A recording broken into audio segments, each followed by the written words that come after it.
अन्नदाता। पग पग पर है संग तुम्हारे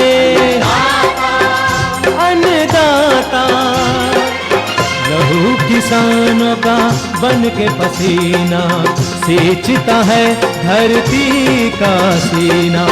मेहनत का तेरी हक दिलवाने, नई तकनीक नई खोज बताने।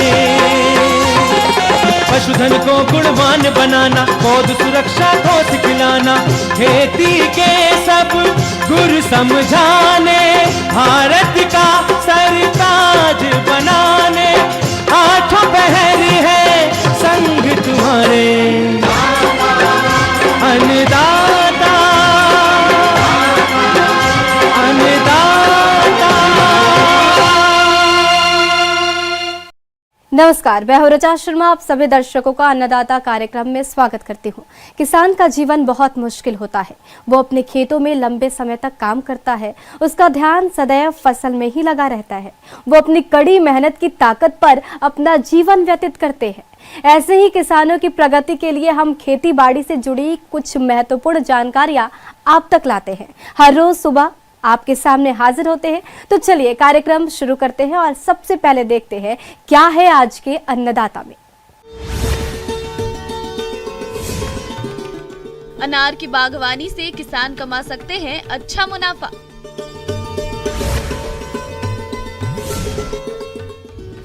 नए मछली तालाब बनाने पर तकनीकी सलाह।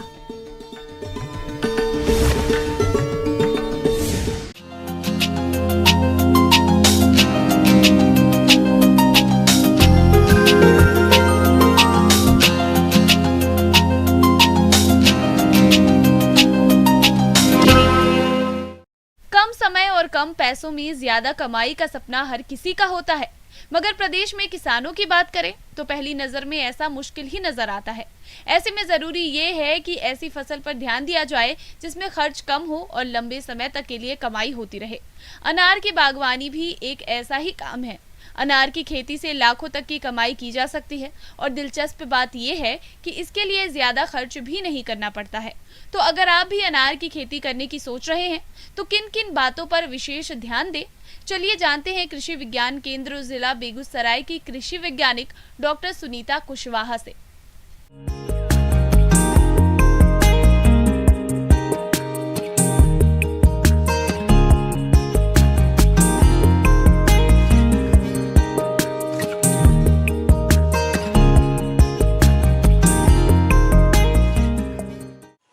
अनार के पौधा जो है वह सूखा के प्रति सहनशील होता है। आजकल जिस तरीके से जलवायु परिवर्तन हो रहा है तो ये देख रहे हैं कि कई क्षेत्र ऐसे जहाँ पर पानी यानी वर्षा कम ज़्यादा होता था, वहाँ भी वर्षा अब काफ़ी कम हो रही है।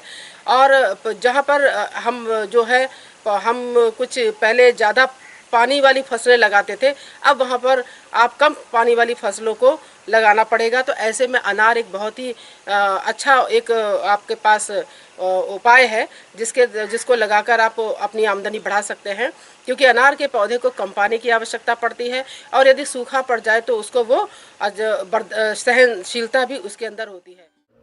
अनार का पौधा 3-4 साल में पेड़ बनकर फल देने लगता है और एक पेड़ करीब 25 वर्ष तक फल देता है। साथ ही अब तक के अनुसंधान के मुताबिक प्रति हेक्टेयर उत्पादकता बढ़ाने के लिए अगर 2 पौधों के बीच की दूरी को कम कर दिया जाए तो प्रति पेड़ पैदावार पर कोई असर नहीं पड़ता है। हालांकि ज्यादा पेड़ होने से प्रति हेक्टेयर उत्पादन करीब 1.5 गुना हो जाता है। परंपरागत तरीके से अनार के पौधों की रोपाई करने पर 1 हेक्टेयर में लगभग 400 पौधे ही लग पाते हैं, जबकि नए अनुसंधान के अनुसार 3 गुना 3 मीटर की दूरी पर अनार के पौधों की रोपाई की जाए तो 1 हेक्टेयर में 1100 पौधे लगने से पैदावार 2 से 3 गुना तक बढ़ जाएगी। और अनार की खेती बिहार के परिदृश्य में बहुत ही अच्छी होती है। इसके लिए बिहार की मिट्टी भी काफ़ी उपयुक्त है। अनार की खेती के लिए रेतीली दोमट मिट्टी की आवश्यकता पड़ती है जिसमें कि पानी कम रुकता है। हम भारी और केवाल मिट्टी में इसकी खेती नहीं की जा सकती है। तो जिस क्षेत्र में रेतीली और दोमट मिट्टी है वहाँ के किसान भाई अनार का बगीचा लगाकर अच्छा उत्पादन प्राप्त कर सकते हैं, अपनी आमदनी को बढ़ा सकते हैं। पौधारोपण के एक माह पूर्व 60 सेंटीमीटर लंबाई, चौड़ाई और गहराई के आकार में गड्ढे खोदकर 15 दिनों तक खुला छोड़ दें, जिसके बाद गड्ढे की ऊपरी मिट्टी में 15 किलोग्राम पकी हुई गोबर की खाद, यूरिया 60 ग्राम, डीएपी 50 ग्राम, क्लोरोपायरीफास चूर्ण मिट्टी में मिलाकर गड्ढों को सतह से 15 सेंटीमीटर ऊंचाई तक भर दें। गड्ढे भरने के बाद सिंचाई करें ताकि मिट्टी अच्छी तरह से जम जाए। इसके बाद पौधों का रोपण करें और रोपण तुरंत बाद सिंचाई करना नहीं भूलें। इसके लिए सबसे पहले इस बात का ध्यान रखना आवश्यक है कि जो भी किसान भाई हमारे अनार का बगीचा लगाए हुए हैं तो उसमें खाद और उर्वरक किस मात्रा में देना है। इसके लिए क्या करना है कि जो भी पौधा होता है, एक पौधे के किनारे एक खाई तैयार कर लें और उसमें उसकी मिट्टी को निकालकर उस मिट्टी में जो नाइट्रोजन, पोटास को अच्छी तरीके से मिला दें। इसके साथ ही साथ पौधे में जो रासायनिक खाद NPK, इसकी 19:19:19 के अनुपात में लगभग जो है 8 किलोग्राम मात्रा प्रति एकड़ की दर से जो है पूरे बगीचे में दे दें। 1 एकड़ की लगभग 8 किलोग्राम इसकी अब मात्रा पड़ेगी। ड्रिप सिंचाई अनार के लिए उपयोगी साबित हुई है। इसमें 43% पानी की बचत एवं 30 से 35% उपज में वृद्धि पाई गई है। ड्रिप द्वारा सिंचाई विभिन्न मौसम में उसकी आवश्यकता के अनुसार करनी चाहिए। इसके साथ ही साथ जो बगीचे हैं हमारे, उसमें कटाई, छटाई और उसकी सदाई का बेहद महत्व होता है, क्योंकि यदि आप समय से कटाई छटाई नहीं करेंगे तो ऐसे में जो फलन होता है और फूल आता है वो काफ़ी कम हो जाता है। तो इसकी कटाई और छटाई के लिए के 2 विधियाँ प्रचलित हैं। एक तो होता है कि सीधी तना विधि, एक तना विधि। इसमें एक तना को रखा जाता है, शेष जितनी भी टहनियाँ होती हैं उसको काट के अलग कर दिया जाता है। लेकिन ये विधि जो है कमर्शियल व्यवसायिक दृष्टिकोण से उपयुक्त नहीं पाई गई है। इसके साथ ही साथ एक विधि होती है जिसमें कि बहुतना विधि कहते हैं। इसमें लगभग 3 से 4 तने छोड़े जाते हैं अनार में। आप 3 से 4 तनों को छोड़ दीजिए बढ़ने के लिए, तो इसमें जो पौधा तैयार होता है उसकी कैनोपी भी अच्छी होती है और सूर्य का प्रकाश वगैरह भी कैनोपी में अच्छा पहुंचता है, जिसकी वजह से फलन ज़्यादा होता है, फूल भी ज़्यादा लगते हैं और उत्पादन अधिक होता है। कटाई छटाई जब करते हैं तो इसमें मैंकोजेब नामक दवा, जिसका कि 2.5 ग्राम प्रति 1 लीटर पानी में घोलकर अच्छी तरीके से पौधे के ऊपर छिड़काव कर दें और छिड़काव करने के बाद उसमें बोरडॉक्स मिक्सचर भी आता है जिसको कि आप पौधे के ऊपर छिड़क सकते हैं। बोरडॉक्स मिक्सचर का छिड़काव करने से पौधे में किसी भी प्रकार का बैक्टीरियल या फंगल इन्फेक्शन नहीं होता है। अनार में वर्ष में 3 बार जून, जुलाई, सितंबर, अक्टूबर और जनवरी, फरवरी में फूल आते हैं। व्यावसायिक रूप से केवल एक बार की फल ली जाती है और इसका निर्धारण पानी की उपलब्धता एवं बाजार की मांग के अनुसार किया जाता है।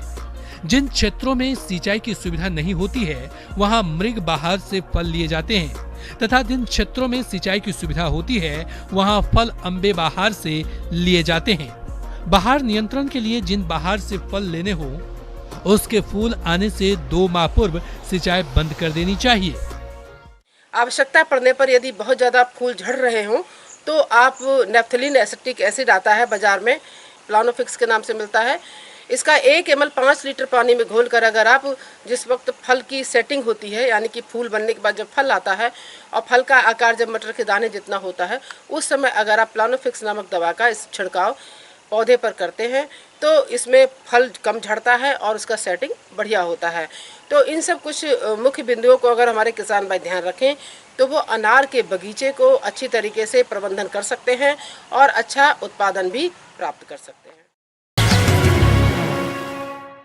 ब्रेक के बाद आप सभी दर्शकों का अन्नदाता में स्वागत है। चलिए अब रुक करते हैं अगली कड़ी की ओर।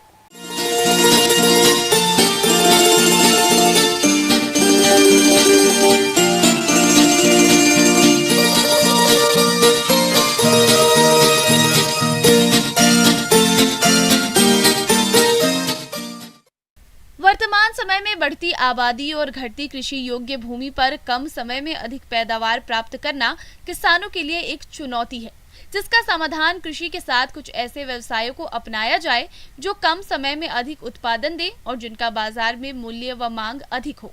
ऐसा ही एक व्यवसाय है मछली पालन, जिसके तहत आज बात कर रहे हैं तालाबों के निर्माण की।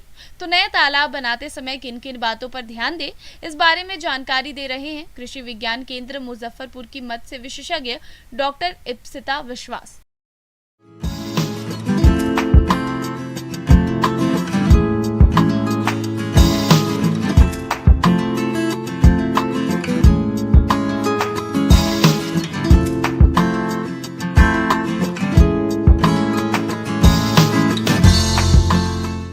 आज आप लोगों को हम बताएंगे, अगर आप लोग मत्स्य पालन करने में इच्छुक हैं और अगर आप नए तालाब खनवाना चाहते हैं तो आपको कुछ ध्यान में रखना चाहिए।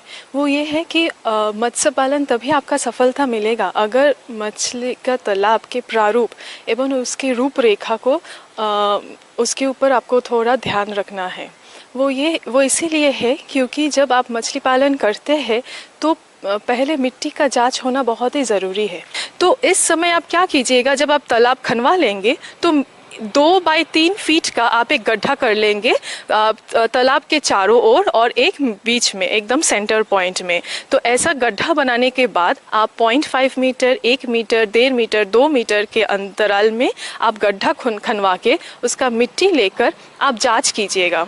जांच करने के बाद अगर आप देखते हैं कि मिट्टी के पीएच अगर 6 से 7.5 के अंदर है तो वो एकदम पर्याप्त है आपके मछली पालन के लिए। और जो मिट्टी है वो थोड़ा काला भूरा मिट्टी होना चाहिए, जिसमें आपका जो दोमट मिट्टी है, क्ले, सिल्ट और आपका रेत मिट्टी, ये तीनों चीज़ आप में उसमें होना चाहिए। अगर वो आपका जो क्ले है वो 30% होना चाहिए, सिल्ट 30% और जो रेत मिट्टी है वो 40%। उसमें ऑर्गेनिक जो आपका जैविक कार्बन है वो 0.5% तक होना चाहिए। उसमें से जो NPK है तो आप 100 ग्राम के अंतराल में आपको देखना है। अगर जो नाइट्रोजन है वो मिनिमम 50 मिलीग्राम प्रति 100 ग्राम में होना चाहिए। अगर उसमें फॉस्फोरस है वो 6 मिलीग्राम प्रति 100 ग्राम में और पोटेशियम तो वो लगभग 60 मिलीग्राम प्रति 100 ग्राम में होना चाहिए। तो ये कुछ चीज़ों को आप थोड़ा ध्यान रखिएगा। इसी के तहत पहला पहलू आता है स्थान का चयन। तालाब निर्माण के लिए स्थान का चयन करना एक महत्वपूर्ण पहलू है, क्योंकि योजना की सफलता तालाब निर्माण के लिए स्थान के चयन पर ही निर्भर करती है। तालाब के लिए स्थान का चयन करते समय जल स्रोत, मिट्टी की गुणवत्ता, सुलभ संपर्क मार्ग, बाढ़ से खतरा, निर्माण की आर्थिकी आदि जैसे बिंदुओं पर ध्यान देना अति आवश्यक होता है। वो पहले आप एक बार ईस्ट वेस्ट डायरेक्शन यानी पूर्व पश्चिम दिशा में आपको एक जगह नीचे तली ज़मीन को चूज़ करना है और ऐसे चूज़ करना है जो कि हमेशा दोमट या चिकनी मिट्टी। तो अगर इस टाइप का अगर मिट्टी है तो उससे क्या होता है, जो पानी है वो नीचे तली मतलब पोखर में रहेगा और आपके वाटर सीपेज कम होगा, तो तालाब में आपका हमेशा पानी भरा रहेगा। और साथ ही साथ पानी के निकासी के लिए और प्रवेश के लिए द्वार हमेशा रखना चाहिए। तो 2 तरीके का आप तालाब यूज़ कर सकते हैं। जो भी आपके पास साधन है आप वही उसी में इस्तेमाल कीजिए। मछली तालाब अगर आप पहले शुरू करना चाहते हैं तो 3 तरीके का तालाब ज़्यादातर देखा जाता है। तालाब 3 प्रकार के होते हैं, जिसमें पहला है नर्सरी तालाब। नर्सरी तालाब छोटे तथा मौसमी होते हैं। इन नर्सरी तालाबों में 0 आकार से पौने आकार की मछलियों के बीजों का पालन किया जाता है। सामान्यतः इन तालाबों का आकार 0.1 से लेकर 0.4 हेक्टेयर और उनकी गहराई 1.0 से 1.5 मीटर तक की होती है, ताकि तालाब में मछलियों के बीजों का पालन बड़ी सहजता से किया जा सके। दूसरा है पालन या रेयरिंग तालाब। इन तालाबों में छोटी मछलियों फ्राई का परिपालन और संवर्धन किया जाता है। ऐसे तालाबों में अंगुलिकाएं फिंगरलिंग तैयार की जाती है। इन रेयरिंग तालाबों का आकार 0.4 से 0.1 हेक्टेयर तथा गहराई 1.5 से 2.0 मीटर होती है। इन्हीं में तीसरा है संचयन या स्टॉकिंग तालाब। मछली पालन वाले तालाब आकार में बड़े होते हैं। ऐसे तालाबों का आकार और क्षेत्रफल 0.5 से 2.0 हेक्टेयर और गहराई 2.0 से 2.5 मीटर तक होता है तथा इन तालाबों में मछलियों का पालन उस समय तक किया जाता है जब तक कि वो पुष्ट या खाने योग्य न हो जाए। तो ये 3 तरीके का जो तालाब है, पहले जो नर्सरी तालाब के बारे में जो हम बात कर रहे थे, वहाँ पर हम छोटे मछली जब प्रजनन के बाद जब मछली का अंडा प्रस्फुट होता है उसके 3-4 दिन के बाद उसको हम लोग स्पॉन कहलाते हैं। तो उसी स्पॉन को अगर हम लोग डालते हैं नर्सरी तालाब में तो 15 से 20 दिन में वो मछली आपका बन जाता है लगभग 2 से 3 सेंटीमीटर के लंबाई में। और ये ध्यान रखिए जब आप तालाब मतलब मछली पालन करते तो एक तो हो गया आप कहाँ पर मछली पालन करेंगे और किस तरीके का आपको मिट्टी देखना है, और साथ ही साथ आपको ये भी देखना है कि मार्केट में डिमांड क्या है। जैसे कि देखा गया है अभी ज़्यादातर जो किसान है वो हम लोग कार्प मछली यानी रोहू, कतला, नैनी, साथ ही साथ पंगास, फिर माहा, झींगा, ये सब मछली हम लोग पालन कर रहे हैं। तो आपको पहले देखना पड़ेगा मार्केट में एक बार जाकर कि आपके आसपास के बाजार में सबसे ज़्यादा और महंगा मछली कौन सा बिकता है, तो वो इस पर्यावरण में मछली पालन आप कर सकते हैं कि नहीं, तभी उस मछली को आप चिन्हित कीजिए और उसको आप पालन के लिए प्रयास कीजिए। आगे और भी है खेती बाड़ी से जुड़ी बहुत सी रोचक जानकारियां, पर यहाँ पर रुकेंगे एक और ब्रेक के लिए, जल्द हाजिर होते हैं।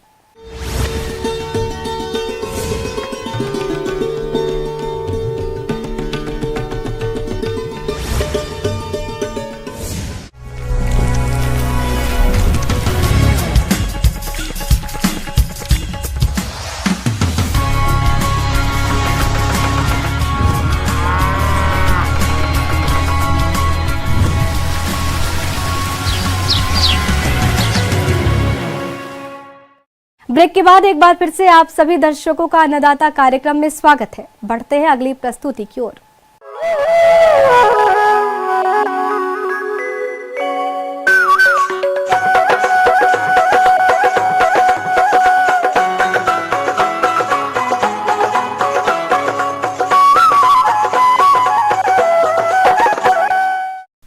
प्रदेश में तापमान अपने चरम पर है। ऐसे में खेतीबाड़ी के साथ साथ इससे जुड़े व्यवसायों पर भी इसका असर पड़ता है। अगर मुर्गी पालन की बात करें तो इस मौसम में आमतौर पर मुर्गी पालन व्यवसाय में कई समस्याएं आती हैं। यदि सही तरीके से मुर्गियों का प्रबंधन किया जाए तो इन सारी समस्याओं से किसान आसानी से बच सकते हैं। तो गर्मियों के मौसम में कैसे करें मुर्गियों की देखरेख, इस बारे में बता रहे हैं रांची पशु चिकित्सा महाविद्यालय रांची के पशु वैज्ञानिक डॉक्टर सुशील प्रसाद।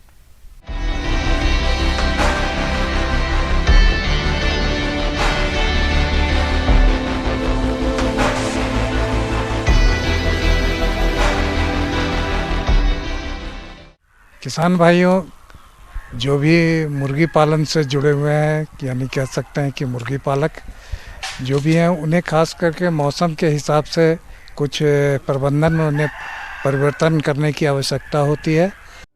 गर्मी बेजुबानों पर भी कहर ढा सकती है। गर्मी और लू की चपेट में आकर मुर्गियां उनके चूजे हीट स्ट्रोक का शिकार हो सकते हैं। इसके अलावा उनके शरीर में लगातार पानी की कमी होती जाती है। देखभाल के अभाव में चूजों और मुर्गियों की मौत हो जाती है। सर्वाधिक चूजे गर्मियों में ही मरते हैं। इसलिए मुर्गियों और चूजों को गर्मी के प्रकोप से बचाने के लिए मुर्गी पालकों को मौसम की अनुरूप देखरेख करनी चाहिए। जैसे कि अभी देखिए, चूजा आने पर आप जाड़े के दिन में ज़्यादा पावर के बल्ब लगाते होंगे और उसके बाद उसका ब्रूडिंग करते होंगे, लेकिन अब गर्मी आ गया तो आप कम पावर का बल्ब लगाएं अपने शेड के अंदर में, ताकि और उनका जब पंख निकल जाए तो वो बत्तियां बुझा दें। दिन के समय में ख़ास तौर से बत्तियों की ज़रूरत, गर्मी की ज़रूरत नहीं होगी, तो उस तरह का आप व्यवस्था रखें। दूसरी बात है कि आपने जो घर बनाया है मुर्गियों का रहने के लिए, उसका हवादार होना बहुत ही ज़रूरी है। हवादार कहने का मतलब है कि क्रॉस वेंटिलेशन होना चाहिए, यानी कि जाली अगर आपने एक तरफ लगाया है तो दूसरी तरफ लगने से क्या होता है कि मुर्गी घर का तापमान को कम रखने में ये मदद करता है। ख़ास तौर से मई जून के महीने में आप देखेंगे कि लू चलने लगता है। गर्म हवाएं चलती है, तो गर्म हवाओं से प्रकोप से बचाने के लिए जो जाली आपने हवा के लिए लगाया है उसके ऊपर में जो बोरा होता है ना, बोरा या चट्टी जिसको कहते हैं, उसे आप इसको लगा दें और उसमें पानी का छिड़काव करें। और अगर बहुत ज़्यादा देखिए मुर्गियों के लिए तापमान भी ज़्यादा हो और नमी भी अगर ज़्यादा हो जाए तो ये बहुत ही ख़तरनाक होता है मुर्गियों के लिए। वैसी स्थिति में आपको हवा की भी ज़रूरत है साथ साथ में, और ये पानी का जो फुहारा है उसको देते रहना है बोरा पर। गर्मी के प्रभाव से बचाने के लिए सबसे अच्छा तरीका है मुर्गियों को शुद्ध पानी पीने के लिए दिया जाए और उनके रखे जाने वाले स्थान पर साफ सफाई रखी जाए ताकि गंदगी के कारण जहरीली गैसें उत्पन्न ना हो। पानी में दवा डालकर पीने को दें। जिन स्थानों पर चूजों को रखा जाता है उसके आसपास जूट की बोरियों को गीला करके बांधा जाए ताकि गर्म हवा का असर न पड़े। मुर्गी 1 किलो दाना खाने पर 2 से 3 लीटर पानी पीती है। गर्मियों में पानी का पीना 2 गुना हो जाता है, इसलिए पानी की समुचित व्यवस्था करें। साथ ही आप ग्लूकोज का भी प्रयोग कर सकते हैं। प्रत्येक 100 चूजों के लिए कम से कम 3 पानी और 3 दाने के बर्तन होने बहुत ही आवश्यक हैं। अब ये भोजन संबंधी अगर बात करते हैं तो भोजन में आप इस चीज़ का ध्यान रखिए कि इस समय भोजन की व्यवस्था जो मुर्गियों को दाना देते हैं वो बिल्कुल सुबह में दीजिए और शाम के समय में दीजिए। बीच दोपहर में दाना देने से क्या होता है कि शरीर के अंदर में भी ऊर्जा उत्पन्न होने से एक तो बाहर का तापमान है, साथ में मुर्गियों के शरीर के अंदर का तापमान भी अगर ज़्यादा होगा तो ये व्यवस्था के लिए आप सुबह और शाम में दाना दें तो इससे आपको मुर्गियों को ठंडक मिलेगी। दूसरा है कि पानी का व्यवस्था लेकिन हमेशा रखना है और पानी को बदलते रहें। अगर आप ऊपर में बीच बीच में इस चीज़ का भी ध्यान रखिए। और विटामिन सी, एक ऐसी दवा जो विटामिन सी जिसमें हो उसको दीजिए, तो ये मुर्गियों को आपको गर्मी के दिनों में बचाने में महत्वपूर्ण है। इन सभी बातों का आप गर्मियों के दिनों में ख़ास तौर से मुर्गी पालक जो भी भाई हैं वो इस चीज़ का ध्यान रखें।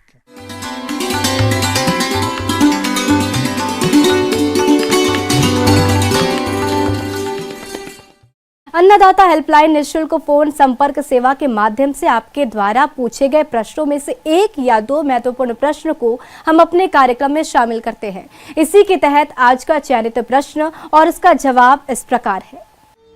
अन्नदाता निःशुल्क फोन संपर्क सेवा के माध्यम से पूछे गए प्रश्नों में से आज हमने जिस प्रश्न को कार्यक्रम में शामिल किया है उसे पूछा है ग्राम अलीपुरा, जिला भोजपुर के कृषक दिनेश राय ने। ये कद्दू वर्गीय फसलों में कीट नियंत्रण के बारे में जानकारी चाहते हैं। तो दिनेश राय जी, आपकी जानकारी के लिए प्रस्तुत है कार्यक्रम का ये अंश। किसान भाइयों और बहनों को नमस्कार।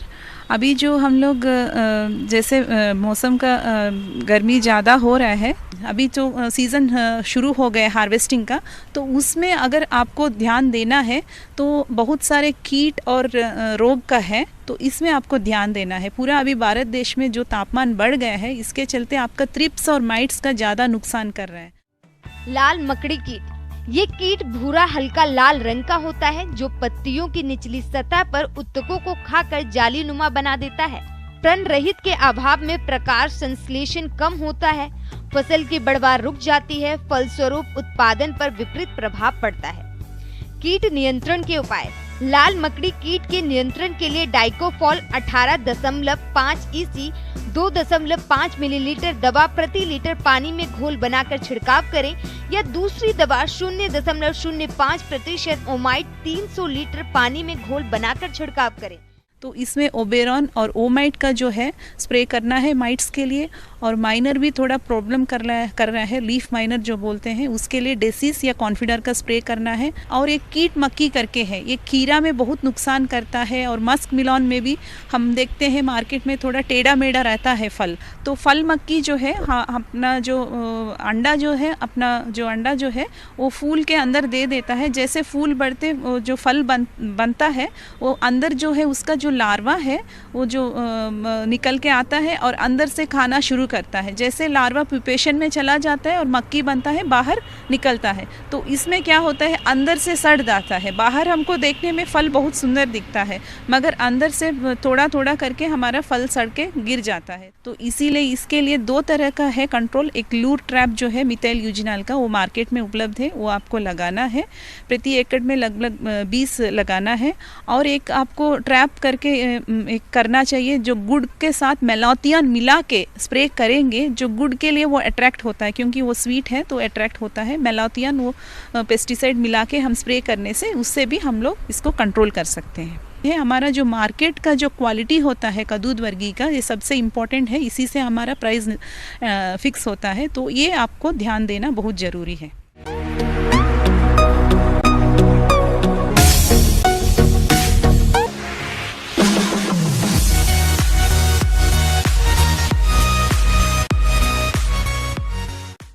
आइए अब एक नजर डालते हैं राज्य के कुछ चुनी हुई मंडियों के प्रमुख फसलों के बाजार भाव पर।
किसान भाइयों, अन्नदाता आपकी सेवा के लिए संकल्परत है। कृषि संबंधित समस्या और सुझावों के लिए आप हमें इस पते पर संपर्क भी कर सकते हैं। प्रोड्यूसर अन्नदाता news 18 Bihar Jharkhand, Ramoji film city, Hyderabad 501512। साथ ही आप हमें ईमेल भी कर सकते हैं। हमारा ईमेल है p18annadatabihar@nw18.com। इसके अतिरिक्त आप हमें निशुल्क हेल्पलाइन नंबर 180088926163 पर सोमवार से शनिवार सुबह 10 से शाम 4 बजे तक के बीच संपर्क कर सकते हैं। किसान भाइयों, अब समय हो रहा है आपसे विदा लेने का, तो हमारी अन्नदाता टीम को दीजिए इजाजत। कल फिर आपसे होगी मुलाकात कृषि संबंधित कुछ और महत्वपूर्ण जानकारियों के साथ। नमस्कार।